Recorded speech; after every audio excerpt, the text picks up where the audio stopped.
School പ്രവേശനോത്സവം പ്രധാനമായും ആർക്ക് വേണ്ടി? കുഞ്ഞുങ്ങൾക്ക് വേണ്ടിയല്ലേ? പിന്നെന്തിനാണ് അവർ കരയുന്നത്? കാരണം പരിചയമില്ലാത്ത സ്ഥലം, പരിചയമില്ലാത്ത മുഖങ്ങൾ കുട്ടികൾ കണ്ട് പേടിക്കുന്നു. സ്വാഭാവികം. എന്താണ് പരിഹാരം? കുഞ്ഞുങ്ങളെ സ്വീകരിക്കുന്നത് ആ സ്കൂളിലെ തന്നെ 1-2 വയസ്സ് കൂടുതലുള്ള മറ്റു കുഞ്ഞുങ്ങളായിരിക്കണം. സമ്മാനം കൊടുക്കണം, ഹാരമണിയിക്കണം, പുഞ്ചിരിയോടുകൂടി അകത്തേക്ക് ആനയിക്കണം, അവരുടെ മുമ്പിൽ കളിക്കണം, ചിരിക്കണം, ഡാൻസ് ചെയ്യണം, പാട്ട് പാടണം. അങ്ങനെ കുറച്ച് സമയം അവർ കാണുമ്പോൾ അവരുടെ പേടി പോകും. ചിലപ്പോൾ ആ പാട്ടിൻ്റെയും ഡാൻസിൻ്റെയും കൂടെ അവർ ചേരാനും സാധ്യതയുണ്ട്.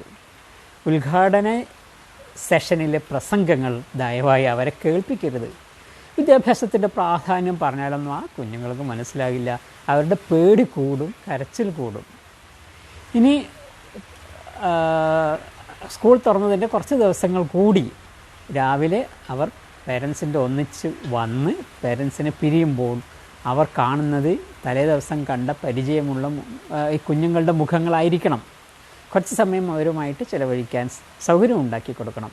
ക്രമേണ അവർ പരിചയമില്ലാത്ത സ്ഥലവും ആളുകളും പിന്നീട് പരിചയപ്പെട്ടു വരും. സിമ്പിൾ കാര്യമാണ്, പക്ഷേ വലിയ മനഃശാസ്ത്ര തത്വങ്ങൾ ഇതിൻ്റെ പിന്നിലുണ്ട്. Thank U.